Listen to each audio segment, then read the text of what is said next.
Um, Getting a PPA can be difficult, but it is not impossible. And NYSC is pretty much a very important area or aspect of the life of any core member, right? So I believe you can go it from beginning. You can see my screen.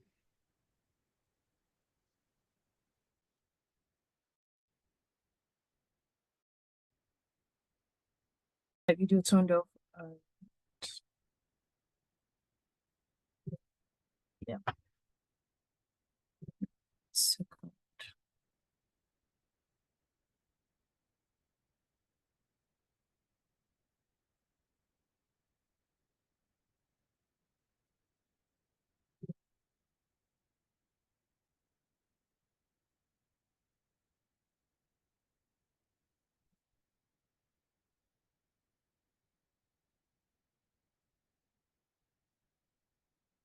okay, so we're just going to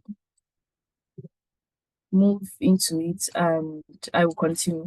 Overcoming NYSC challenges, primary place of primary assignment and community development service. I'm sure we can see, we can hear.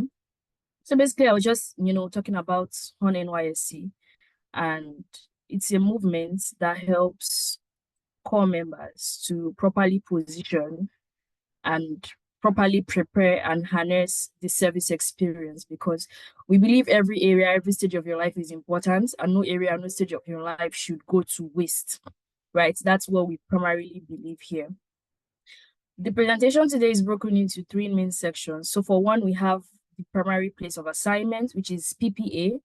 Next, we're going to look at CDS, and I've decided to look at CDS as group and personal CDS. And of course, we're going to have a just very short bonus section. So we're just going to, dive right into the presentation. I'm assuming that most people on this call already know what NYSC is, but if you don't know, if you're not sure, I'll just give an overview, and after the call, there would be a broadcast sent with supporting resources so that we can, dive into what we need to dive into basically. So NYSC is that program where core members are posted to serve in one state or posted from one region of the country to another region to live, serve, earn, and work for a year. So it does not necessarily put your life on hold. That's one thing you need to understand. Nothing actually puts your life on hold except you intentionally, deliberately decide to allow your life to be put on hold. So when we say PPA, PPA is basically a job. It's basically the place that you work in. It's basically the place that you work at during service year. It's called primary place of assignment. And because it is a government scheme, it's a lot different getting a job during NYC. It's not necessarily difficult. It's just different. And you need to understand the dynamics involved in getting a PPA. Okay, before I do this, I'm going to need someone to unmute, probably just two people. How long do you think your university degree is valid for? Whether you go to a private school or a public university, it doesn't matter. What do you think is the value in terms of duration? Do you think your university degree is valid for 6 months, 1 year, 7 years? What do you think is the value attached to, university education? One or two people so that we can move forward. Okay, good evening. So this is David here. Can I go ahead? Yes, please go ahead. Okay, so I don't think there's a duration or, like, for want of a better word to use, an expiry date to the university degree. I think it's timeless. That's what I think. All right. Thank you very much, David. Does someone else want to go? Anybody? One more person so that we can move forward. Please.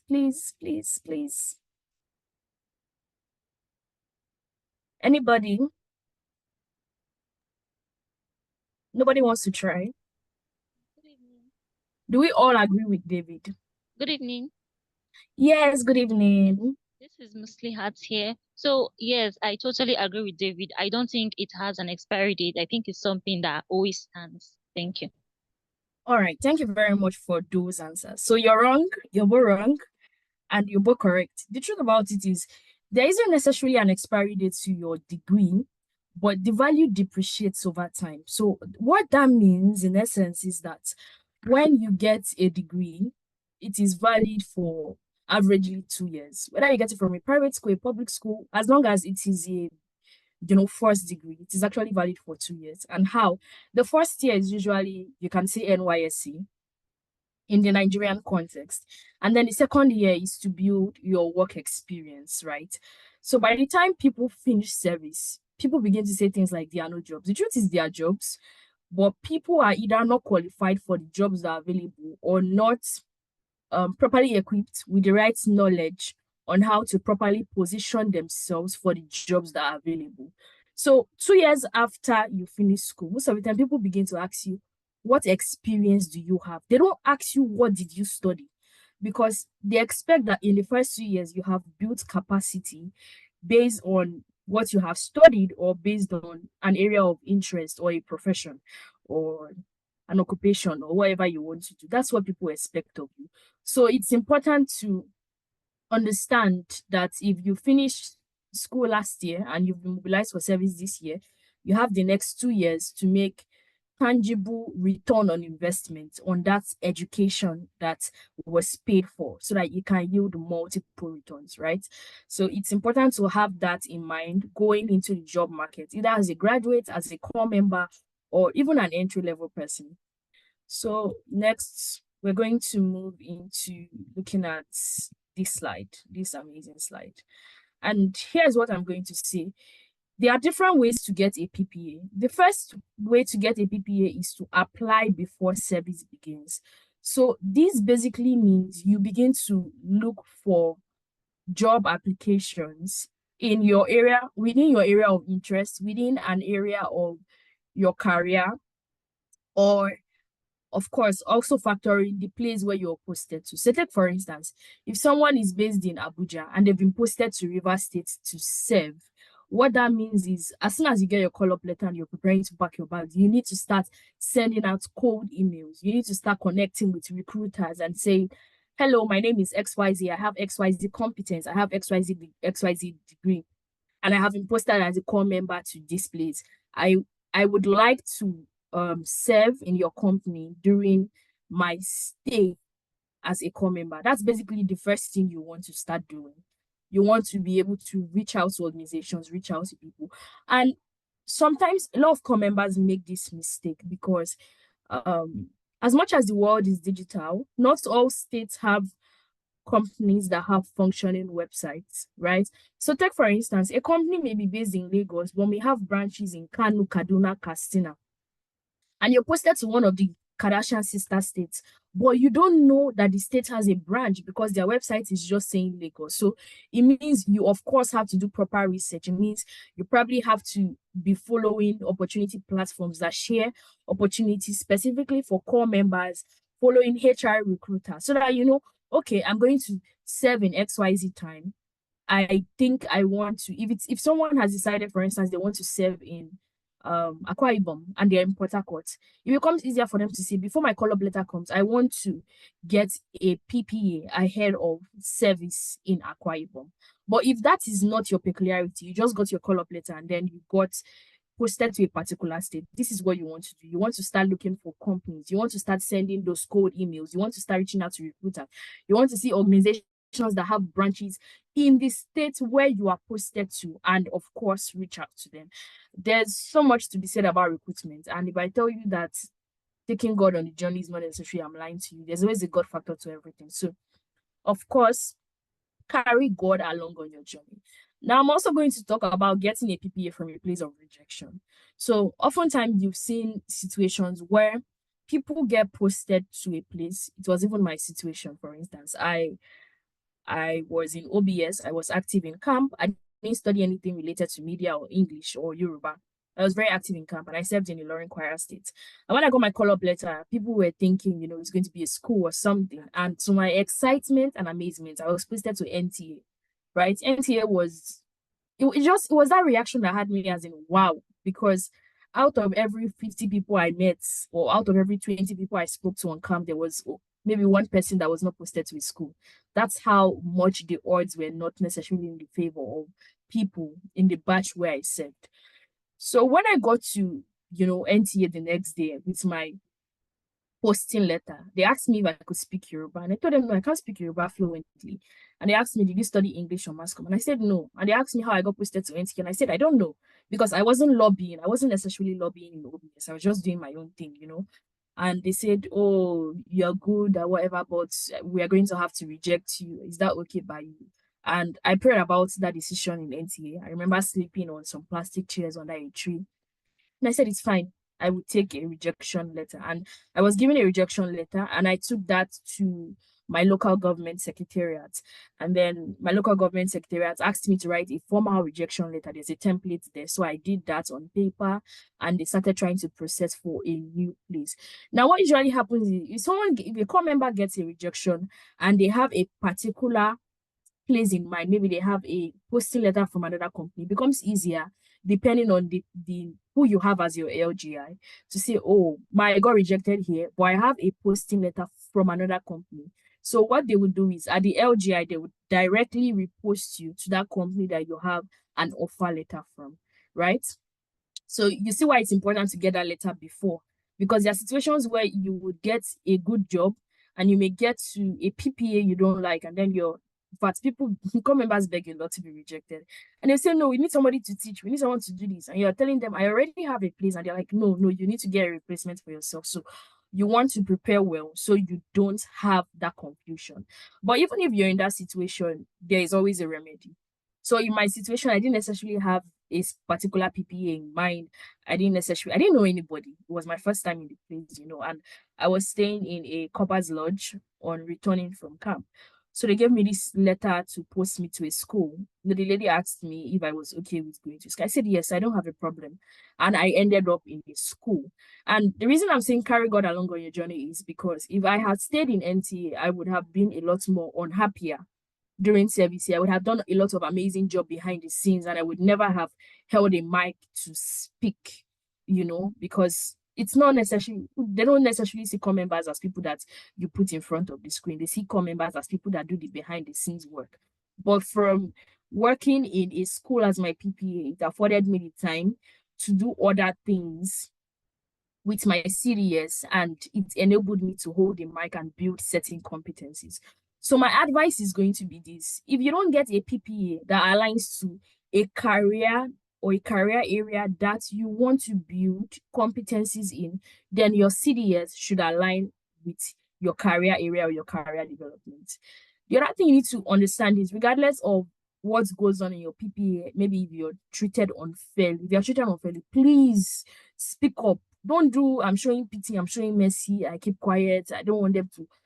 Speak up to the right authorities and let them handle it properly, because you don't want to be in a situation where you get emotional about the way you're treated over a period of time and things escalate when you're about to leave service. I'm begging you, please speak up as early as possible, and of course to the right authorities. Regardless of how bad things get at your PPA, you need to understand that you can change your PPA. I think you can change PPA even up to 3 times during service here. So if you get an initial PPA and you feel something better comes up for you, there's always a procedure to change. You can go to the LGI and give them a valid reason on why you need to change, maybe with a new posting letter, and get a new PPA. You can. It's not a burial. It's not cement. That change can happen. And here I put a supporting resource from Hone NYSC. It's a webinar video, and when I get the mailing list, I would send, of course, the supporting resources. So these are some really key things to know. And just because it's NYSC does not make it any less of a job, does not make it any less of, a career. So I'm sure you're saying, oh, that's good, but some of these things that have been said are not, excuse me. Sorry, give me a minute.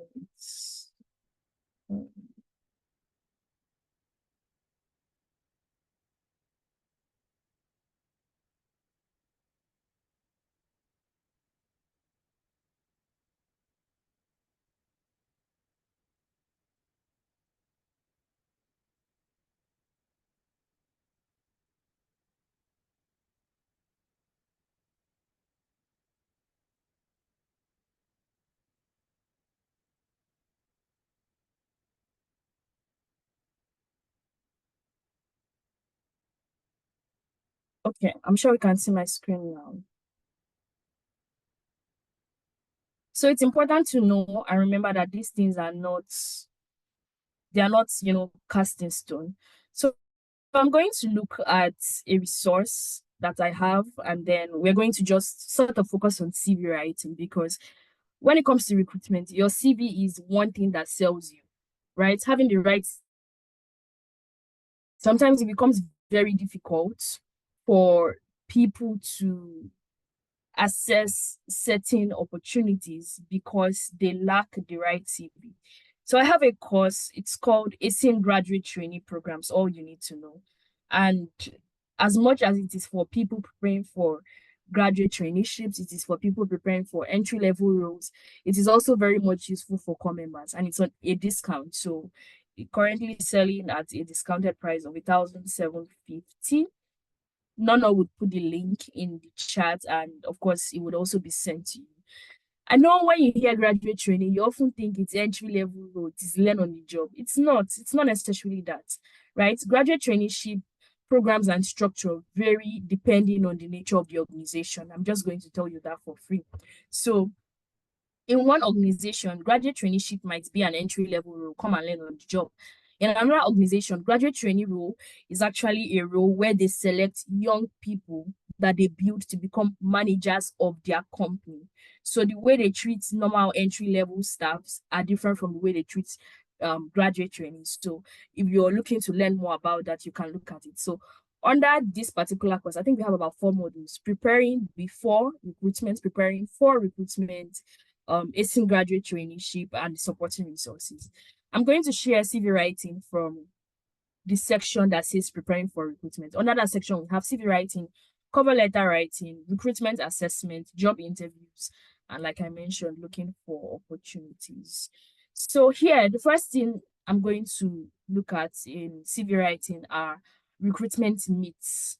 When it comes to recruitment, there are a lot of myths. The first myth that we have, especially young Nigerian youth, is there are no jobs, which I have told you earlier is wrong. There are jobs available. People are not what's it called equipped with the knowledge of the jobs that are available, or people are equipped with the knowledge of jobs available but applying the wrong way. The second myth I'm going to demystify today is that people think competence does not get you anywhere. That's a lie. I am an evidence that competence gets you somewhere. Competence gets you somewhere. Favor gets you somewhere. Okay, so as much as knowing someone is good, you can only be recommended based on what you can do. You cannot just be recommended because they know you. And that's why many people would say, oh, just finish and come and finish NYSC and come and they'll get you a job. Most of the time, they can't get people anything tangible. Because if you ask, for instance, if you have 20 core members and you ask 20 of them, where do you want to work? They'll tell you anything, anywhere. There's no purpose. There's no drive. And you know what happens when you bring people like that into an organization? Everything is going to die because they don't see how their input ties into the output of the organization. They don't see value or anything. I just need money. I just need money. I just need money. So this mindset have to be changed because these things exist and people are getting these opportunities. Next thing I'm going to say is tailor your CV. So you know that thing where they say, oh, apply for a job and you just pull out one CV that has all the 20-something courses that you took, but you never completed. You just started taking them. And 7 job experience. You were a registrar at one point, you were a receptionist, you were a server, you were a cleaner, you were a cook. That's not a CV.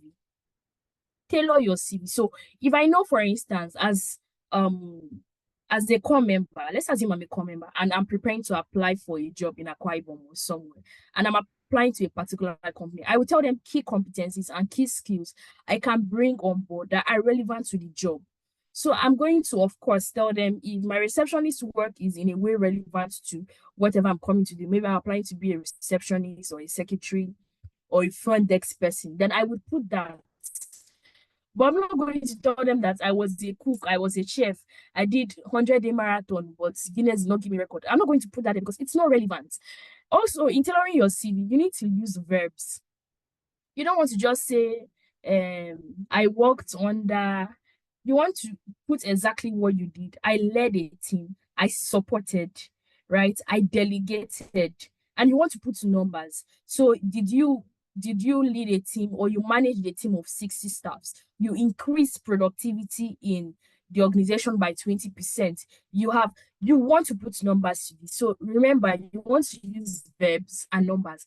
If you open your CV and in all the description, there are no verbs, then there's a problem with your CV. So when we say an ATS standard CV, these are some of the key things we are looking at. Next is biodata. As much as we are Nigerians, I need to tell you this. If you're applying to a private company, some information are unnecessary, and even a public institution, honestly. Don't shoot yourself in the foot. Don't create a bias where a bias does not exist. Who asks you for your picture? Your picture is not necessary. It's not modeling. You're not seducing anybody. If I see your picture and I don't like the shape of your nose, but you're competent, I can decide not to give you the job. So please remove your picture, right? Because there are people that will get competent for you and they'll say, oh no, because you're a man, you want a woman. Oh, you're competent. Now, woman, we don't want woman, we want woman. You want to be judged, like I said, based on your competencies and qualification, not evoking specific biases that do not exist. Gender is also very much unnecessary, right? Because it creates a bias. Your age is not necessary. If they need your age, they would ask it in the application form. And let me say this regarding age. You know, people see things and then, for instance, especially entry-level roles, they tell you things like, oh, something to 25, something to 30, and people go and complain in this comment section. Why is he only 25-year-old? Nobody is stopping you from applying. I have a resource that basically says a requirement 100% necessary in our application. And what it's saying is, if a man sees a role, whatever role, a man is going to apply if he has 40% of the qualification. But a woman will not apply until she has almost 100% of the qualification. And you know the thing about qualification, if you're 100% qualified for a job, then you're overqualified. You should not be applying for it in the first place. So if age is a problem, but you're competent, you want to apply for it.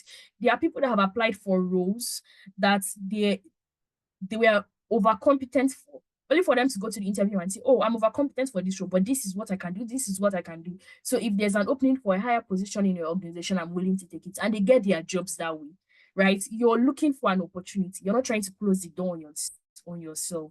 So that's a key thing to note about age. Next is LGA. We know very well you want to divide Nigerians, bring up the conversation of religion and tribalism. Your LGA is not important. I don't need to know what state you come from. I don't need to know what LGA you come from. I don't need to know whether you believe in God or you believe in stone in a recruitment process. It is not necessary, like I said, except otherwise stated. And in situations where these things are otherwise stated, they're usually stated in a separate form. So your CV should not be containing these things. Also, marital status. I don't understand. Are you looking for work? Or are you looking for a spouse? So these are some clear things that need to be stated. If you check Hone NYSC social media pages, we did something like this, a carousel of CV do's, CV don'ts, sections that should be in your CV. But we would also share full resource materials with you. So if you go forward to look at, the ATS CV format, it basically has things like work history, right? And you want to add the most relevant work history. You don't want to put every single thing that you have done in your life, because everything you have done in your life is not relevant to every job. And if you have done something but you don't know how to tailor it, think of it from a project management perspective, right? Project management has different stages. If I decide to assume and break project management into 3 stages, for instance, I can say there's initiation, there is the project implementation, and then there's project closure. So instead of saying, oh, I was a receptionist, think of the tasks you did as a receptionist and break it into project management. So that whatever role you are applying for, you have transferable skills from your previous experiences that you can bring in to say, this is how being a receptionist would help me to do this job that I don't have experience for. But you can't just go around telling people you don't have experience for a job. You're not going to get a job that way, right? Because you need experience to gain experience. It's just that simple. Next is your educational qualification. Your first degree, like I said, is very much important. It enables you to knock on a door.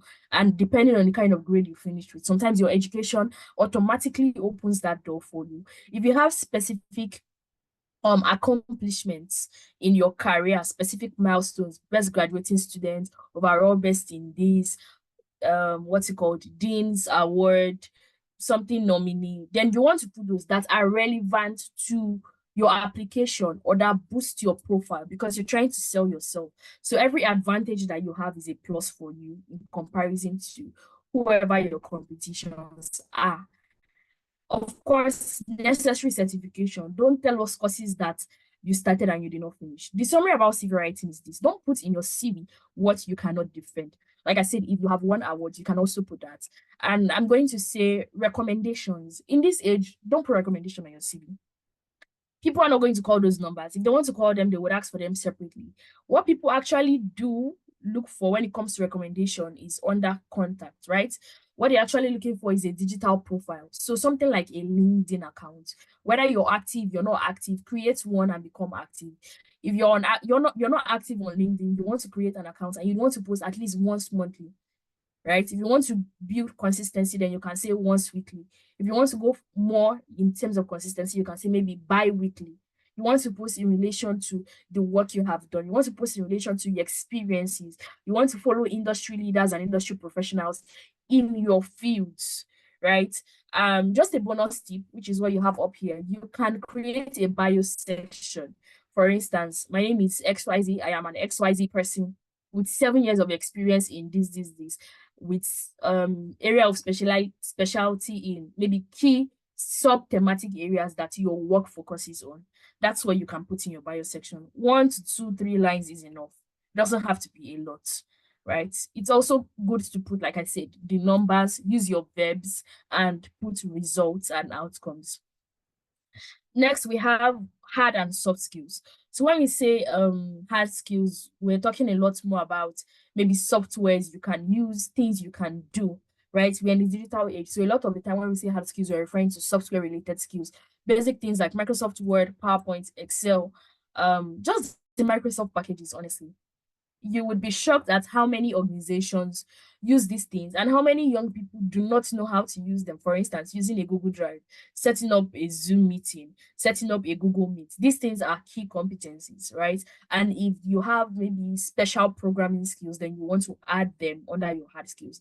And of course, soft skills. Project management is a soft skill. Critical thinking and analysis is a soft skill. Teamwork is a soft skill. People management is a soft skill. Emotional intelligence is a soft skill. So these are some soft skills that you want to look at and want to, of course, also build on.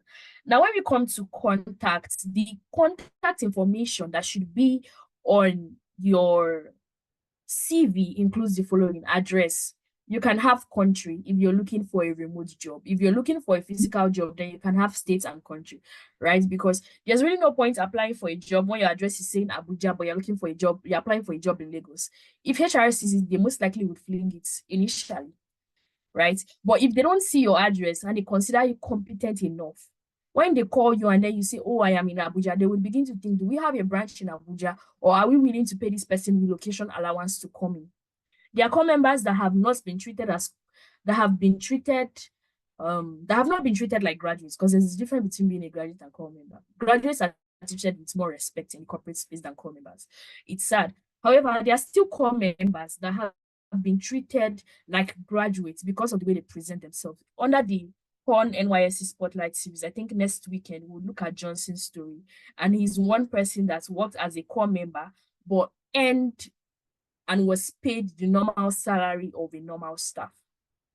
So your phone number, because it's a global age and your CV can go anywhere, I like to say add country code +234. Your email address also should be professional. Usually first name, last name at gmail or yahoo.com. First name dot last name at whatever. Last name dot first name is a good format.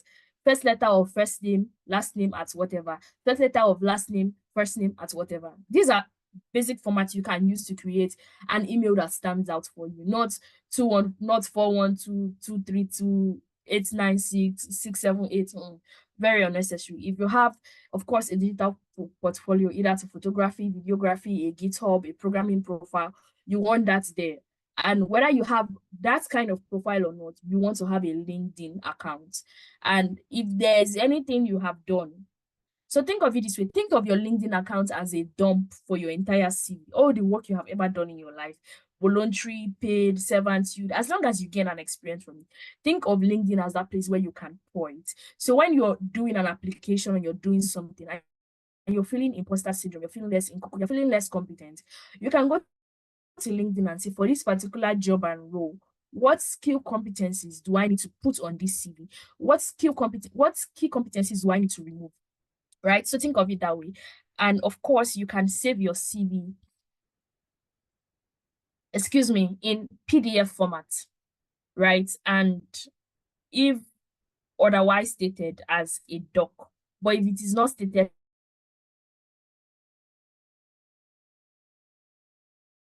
then save it pretty much as a PDF. So this is basically what we covered in CV writing on the ACNGT course, and I'm sure when you get the course, you would see more. I share that because it is of basically what stood out to you from this section. So I think you can just put that in the comment section. What stood out to you so that we can move on. We still have to, of course, look at community development service and the bonus model. What stood out to you? Are we having anybody share?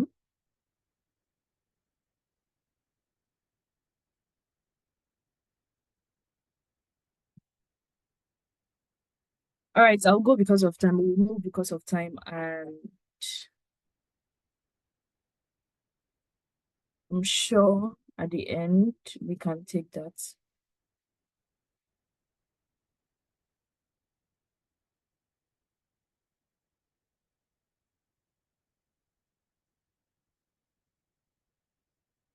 So we're moving into CDS, and for this one, I've divided it into two, but I'm going to just take it together because CDS actually means Community Development Service. And when we talk about Community Development Service, it is a mandatory pillar of the NYSC program in itself. So you have this program where core members have to participate in what we call group CDS. Group CDS meets once weekly. So for instance, my CDS day was on Thursday, and most CDS groups in my state met on Thursday. Choosing the right CDS group is as much important as choosing PPA. People don't take CDS important, but I'm going to say this. If you want to be excellent at something, be excellent at it all round, right? I was excellent at my PPA. My PPA stressed me in ways I did not even imagine was possible. But just by being excellent at CDS, showing up the right way, I have met people that were very instrumental to my career. I met someone that mentioned my name somewhere, and I got to work with someone in government because of that.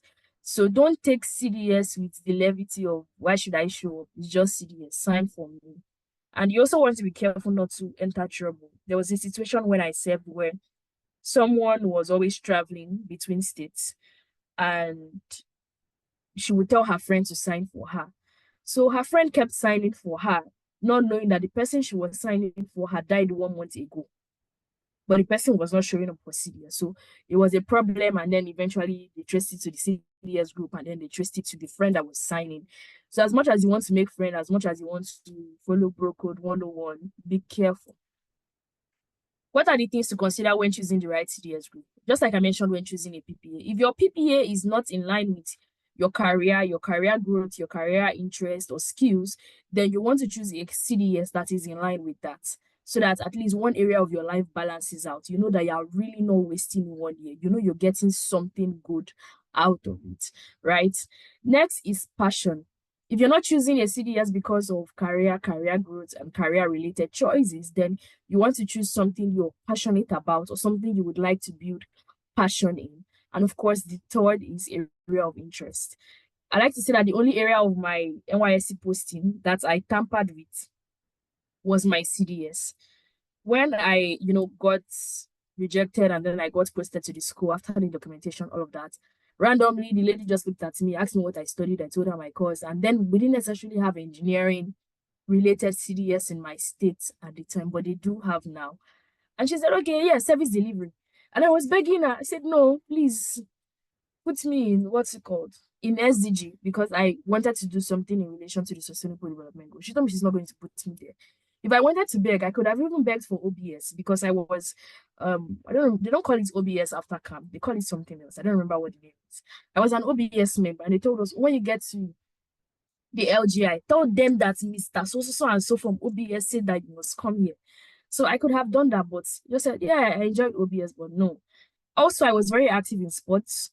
I supported my my platoon a lot during volleyball. I was always going for trainings. In fact, I touched the ball more during training than during the actual match. So if I wanted to go for sports too, I could have done that, and of course, yeah, I played football, female football, but I didn't want that. So I begged for SDG. She told me no, service delivery. So I sat down, I asked people, what is service delivery? They said I will go to service delivering companies like MTN and make sure they're delivering service. Then I looked at myself, I sat down. Then if I see something, I'm not thinking of how to compliment it. I'm thinking of how to constructively criticize and say there should be an area of improvement. So there's also you want to tell me that MTN is doing well, that would tell them that yes, you're doing well, deliver the service better. I would tell them why they are not, like, in my head, nothing was adding up to why I was a good fit for that sickness. So I'm not saying a word of prayer outside. I sat down, I waited. I had just come from camp, but my LGI was already issuing query to people. People were kneeling down to beg her in our office. And she was the only person that can change it. So after praying, waiting, the atmosphere was calm.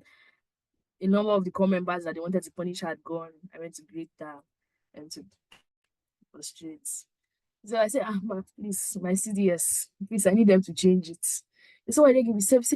Yes, you say I know, but when you go to service delivery, you will learn it. You become a nice person. I was begging. I begged.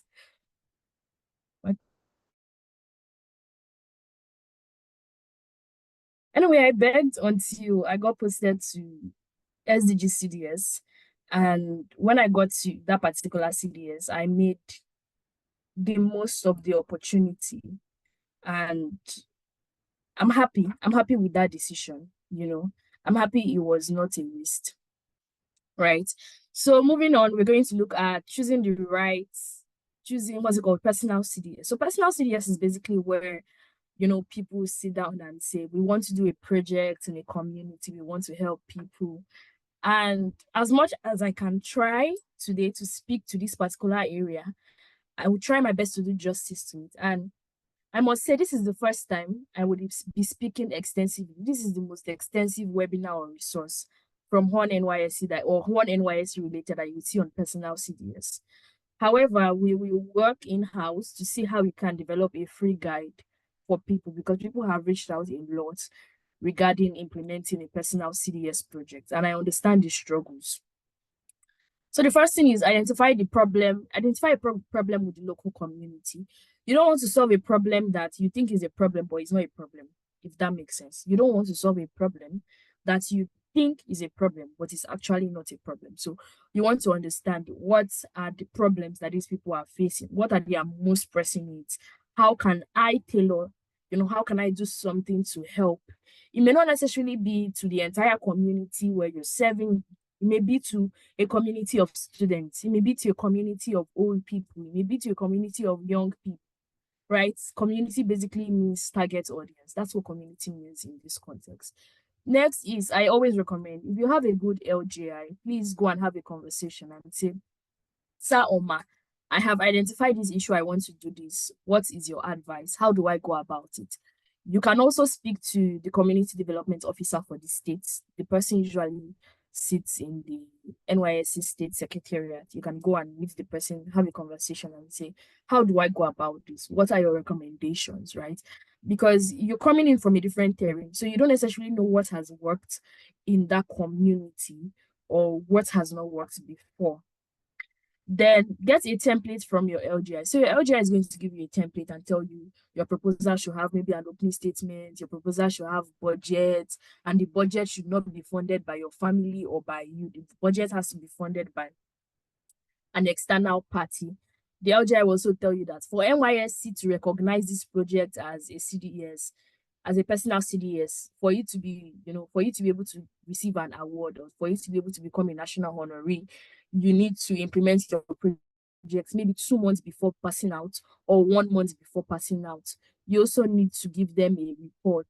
You need to submit your report so and so day. So these things are important. And remember, we have 6 sets of core members, batch A stream 1 and 2, batch B stream 1 and 2, batch C stream 1 and 2. So whatever batch you're in, it's a lot of work also for the NYSC official. So you want to do your part and make things seamless.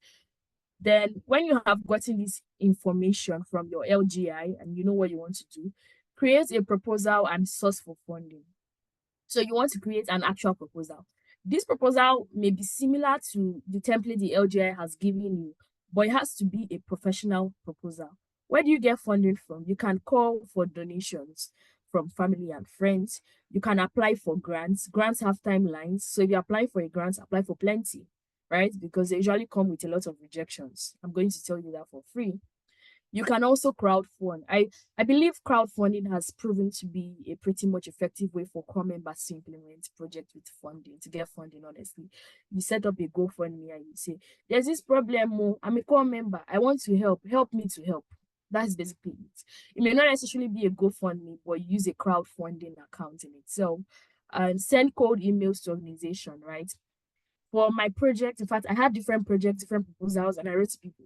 I remember writing to Schneider Electric. I remember writing to NCDMB severally. The board never got back to me anyway because I kept getting an automated response. I kept writing until one day somebody decided to show me mercy and say, your message, it has not gone past the front desk. Stop writing. It's not going to go anywhere, right? So, of course, there's also that and different applications and grants before I eventually got funding to implement.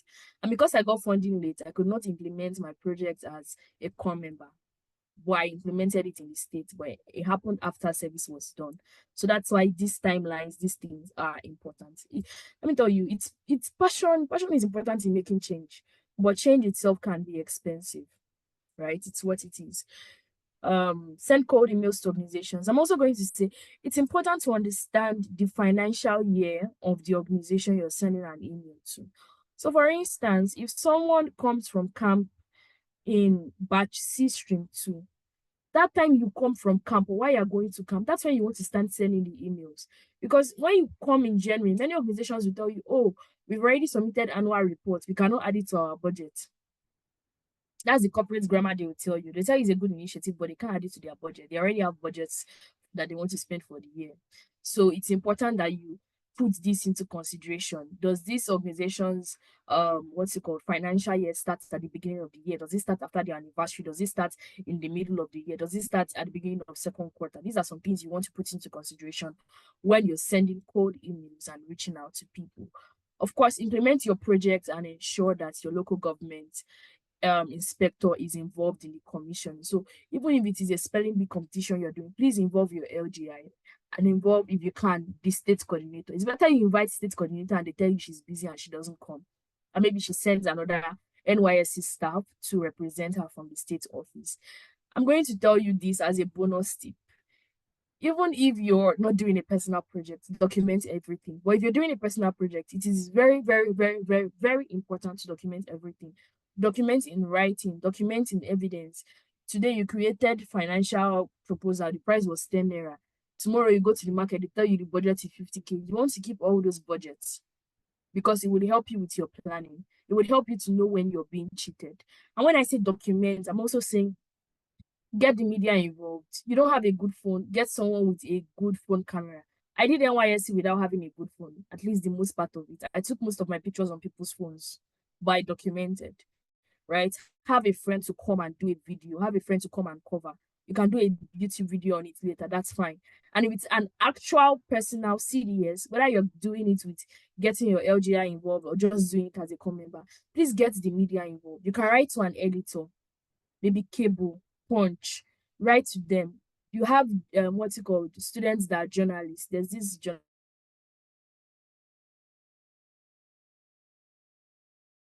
reach out to NYM, what's it called, Hone NYSC. We can help you reach out to 1 or 2 journalists that we know within our network to help you document and publish the story, even if it is one media publication. It goes a long way, right? It is very important. It is very, very important that you have that in writing. Okay, dealing with rejections. Yes, I saw this as part of the subs that TSS wants me to speak on, and I'm going to speak on it briefly. Because I wanted to do a project, I went far and wide in applying. Some supporting resources for this will be 2 articles on my LinkedIn, collaboration, climate education project, and honing your service here from the lens of the Oracle. So when you look at honing your service here, it's a 12-minute read. It basically tells you community development projects I did, either volunteering with an organization, leading an initiative, just participating in something, either with my CDS group or with an actual NGO, right? These are some of the things that are pretty much documented in this 12-minute read. And you would learn a lot from every small part, every small paragraph that you read, you would learn something. Collaboration Climate Education Project talks about the actual project that I implemented. And before I got funding for this particular project, I had gotten over 50 rejections. And sometimes it becomes easier to get funding when you say you want to collaborate. So when you're writing, you want to look for a local NGO and say, oh, I'm a core member, I want to do this project in collaboration with your NGO. Maybe create a term of reference, sign an MOU, memorandum of understanding between you and the NGO to know what you are doing, to know what the NGO is doing, right? And then it makes it easier. So when you're applying for a grant, you can say, as a core member in partnership with XYZ organization, I am asking for this amount to help implement a project in this community. And it's always good when it's a grassroots community. It increases your chances of getting the grant or the funding. First thing I would say about dealing with rejection is separate the rejection from yourself. If you want to do anything successful in life, plenty rejections would come. It doesn't mean that at first trial you cannot be successful at things, but rejections will come at different points. So your application was rejected, you were not rejected. The applications I have submitted and I didn't get a feedback, meaning a no. But when I go back and see maybe a video, maybe they told me to do a 1-minute video, I see that nobody watched the video. So it means the application was not seen to the end, right? Don't make excuses for why your application was rejected if they don't tell you. If they give you a generic answer, you want to know exactly why, you can send an email later and say, oh, I would like to know the exact reason. If someone in HR has time and they like you and your favor, they will probably send you a response, right? But separate the rejection from yourself. You're not a rejection because your application was rejected. The next thing I'm going to say is rest. Or sometimes when you get a rejection, you just want to drink cold stone ice cream if you can afford it, or you want to get a small Domino's pizza, or you want to get yourself just a small shawarma. Just say, I have done some work. 2 years ago, I would never have put in an application, but today I put in an application and I saw it to the end, right? Celebrate yourself, pat yourself at the back. If you don't celebrate yourself, nobody is going to celebrate you, right? But don't make it a thing where, oh, for every rejection, just go and buy shawarma. Don't make it an addiction. Don't make it that bad, right? So those are basically the tips for dealing with rejection, and learn from the rejection to move forward. For every rejection you get, ask yourself, are there things I could have done better? For every application you submit, sit down and say, is this the best I could have done? Or is there a way I could have made this better? I like to give my best to everything I do. So if I get a no, I know within my power, within the access to knowledge, within the access to resources and network I had, this was the best I could come up with. And at this particular point, even if they gave me to redo the application, it won't have gotten any better than this. That's what you want to be able to say to yourself. And a key thing, like I said with LinkedIn, is document. So you're submitting an application for a grant today, write it down. Write it down, have a doc, a sticky note or something. When you're applying for another grant, go back and look at the previous responses that you gave. Some of them will be copy and paste, but some of them you will have to make changes to them. And please don't use AI for your application. You're smarter than that. Your brain is smarter than that. People can tell when you use AI for things. And that's why a lot of people don't get into things, because they are not thinking. Nobody wants to think. So that would be that for dealing with rejection and reflection. Because of time, we're going to have to skip that. Bonus section is basically just optimizing, NYSC for global relevance. And in 3 words, it is God,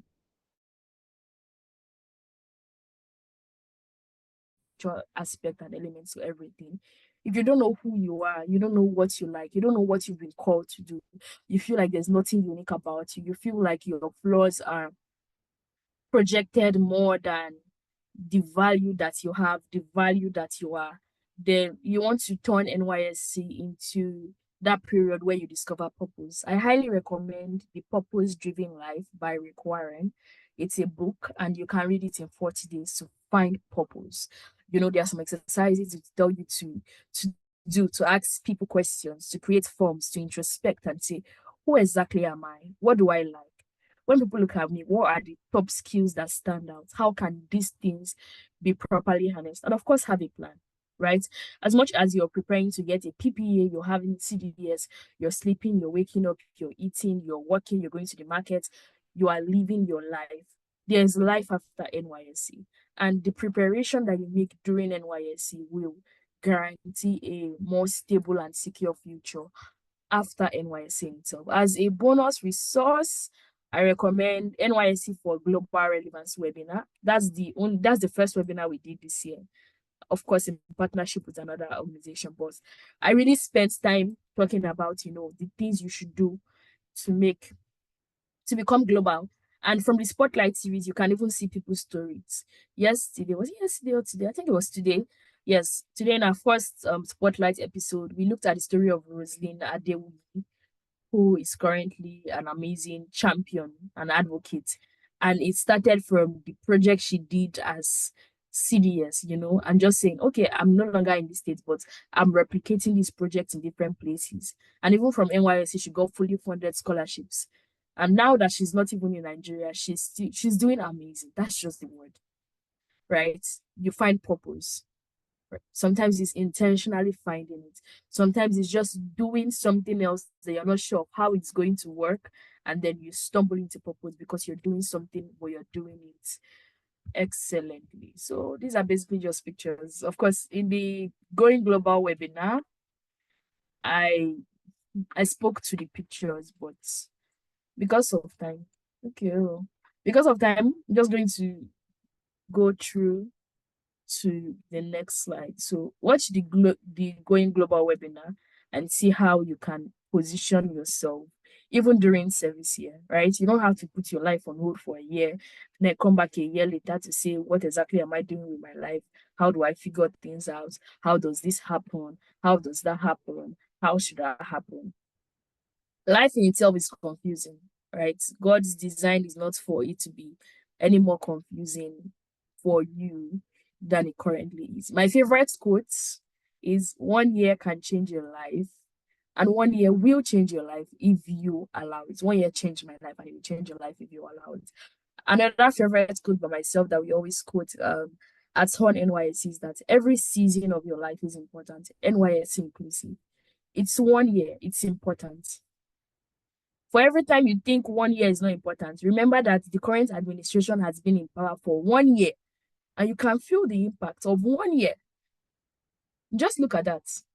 So your life is way, of course, way, way, way more important. Of course, here we're going to look at some recommended resources. I closed pre-order by the 31st of July. But because I'm doing a bonus for the Hone NYSC community, we have crashed the price and we have opened pre-order until 10th of August. So from now to 10th of August, you can pre-order for 2,000 naira. That's a good deal. You can also get the ASIN GT program course from now till 10th of August for 1,750. After 10th of August, it will return back to its normal price. After 10th of August, you would not find pre-order link until the book is launched. And I can tell you, it will probably be a lot more expensive. It will be when it comes out. These are just some recommended resources. So Norma, you can put those recommended resources in the chat. And of course, I know at different point I mentioned maybe like 7 recommended resources. You'll get them in your email after this webinar. So thank you very much. So there's a question here from Victoria that says, please, what is special about CDS? Is it good one? I think she means, is it good to join one? So the thing about NYSC, like I mentioned, the CDS is compulsory. You would be posted to a group CDS, except if you're in a rural community. You're in a rural community, serving a rural community is different, and we have resources on that from someone that actually served. In fact, we did that webinar while he was serving, and the distance from where he stayed to the CDS in the rural community was far apart. So he didn't have to go for CDS in the rural community. It was not mandatory for his monthly clearance. But your CDS attendance is usually tied to your monthly clearance. Your monthly clearance is what determines whether you get allowee for the month or not. Do you understand? So CDS is important. Is it good? Yes, it is good. It's important. If it's not important to join one, we would not talk about it in this webinar. So I hope that answers your question, Ayomide. There's another question here that says, do you think it is necessary to work out deployment? 2 questions. So I'm going to say I don't think it's necessary, But I'm going to answer it this way, and I'm going to say, let your faith carry you, right? When it comes to posting, I like to say there are three ways, just like PPA. There's leave your posting to chance. There's trust God with your posting, and there's working your posting. Now, leave your posting to chance and trust God with your posting are not the same, but they are similar. Leave your posting to chance is just you don't do anything about it. Anywhere you end up, you end up. Trusting God with your posting is you allow your faith to carry. You are actually praying and saying, God, I know this is where you're taking me to, and wherever you take me to, I go there, the place favors me, and I go and do the right thing. So those are the difference. So as much as I would say, oh yes, serve where you're posted, it depends on your faith. One, two, also security, right? Some places are less safe than others. There was a time in Hone NYSC, which was basically last year, where we had a lot of community members mobilized for camp from the older community that we had. And parents were saying, my child is not going to serve nowhere, because more than half of the community members were posted far north, right? So there were conversations of, okay, let them do 3 weeks in camp and then come back. Some people said no, but some people insisted on staying and allowing that camp season to pass so that they get posted in another cycle. So the cycle also affects posting and PPA. So take for instance, batch B core members in the place where I said I usually posted to government parastatals. So by the time batch C core members are coming, they always end up in teaching, because most of the government parastatals are filled with batch B core members. So it just means until the next B cycle before most people will be able to probably get posted to a government parastatal. Do you understand? So there are a lot of things that affect posting, and in other resources we spoke more on that. This one says, can you shed some light on networking in camp? That's very big. There are resources on that. So there's the video on how to stand out during service here. There is the Going Global webinar replay. I would recommend those two. There's also camping, post camp, getting a PPA. Yes, those three, they would teach you on how to network in camp, right? And especially the first two, they will teach you that. So I'm going to answer your question. If I already have a place of work in Lagos and they want me to serve with them as well, how do I make sure I am posted to Lagos? As how do I tell NYSC that I already have a place of work? So I don't really know much about this particular one because this was not my situation. But what I do know is you can ask your company to request. Ask your company to request for you. So what will happen is before people are posted to company, there's a database, there's a system, right? So your company is going to go to the NYSC State Secretariat and enlist with them and say, yes, in this company, we accept core members. In this company, we want 2 or 3 or 4 core members from this particular batch, right? Then your company will say, we want this particular core member to be posted with us. So this is usually best done from your company's end when you're in camp, so that when they are sending that message to the NYSC State Secretariat, they are sending it with your state code attached, right? Your state code. So that's basically how to do that one. Then how do you handle a company that wants you to be at work every weekday, even on CDS days? It doesn't work now. It doesn't work. That one you can go and report to your LGI. There's need to remove you from the company, they can remove you from that. In work, there's always the need to send boundary. Work never finishes. You need to understand that. People die during NYSC. People die normal day in life, right? There needs to set boundaries. And I think we spoke on this in the ASIN course. You have to set boundaries. And also we spoke about it in the Going Global webinar. What you don't want, you don't tolerate from the beginning. If for instance, you're posted to a place and they tell you, oh, we are not going to give you any monthly stipend and we are not catering for your accommodation. Go and sort that out yourself. You have the right to go to your LGI or your state secretariat and say you don't want to work there, because it's on your paper that they are supposed to at least give you accommodation or cover for your accommodation in some way or the other, right? You go and report that to NYSC. Then that one says there are three types of CDS: personal CDS, special CDS, which occurs once or twice a month, true. General CDS that happens weekly at local governments. My question is, which one is better? There's nothing in this one. This CDS is better, that CDS is better. It just really, it depends on what you want to do. Of course, like you mentioned, there's the compulsory one. There's also special CDS. If you have an LGI that has your time, like my LGI had our time, there's special CDS. God bless you that wherever you are in the 4 major regions of that Ilorin, you don't come for special CDS. She will know, and you would not get monthly clearance done. They would organize another special CDS for those batch of people before you do monthly clearance. That's how serious she is with these things. So there's nothing as this one is better, that one is better. If you have the grace to do all three, do all three. But as much as it lies in your capacity, at least be faithful in the two most important, the general and the special ones that will be organized. How do you reach out to me personally? You can send a message to Hone NYSC. Or Nono Steven, I don't know who is there. Someone should please, thank you. Yes, Nono has put my main stack. You can send an email, you can to Hone NYSC, you can reach out on any of my main stack or social media. So Nono has answered that. So I think I've answered all the questions. I'm guessing there's no other question.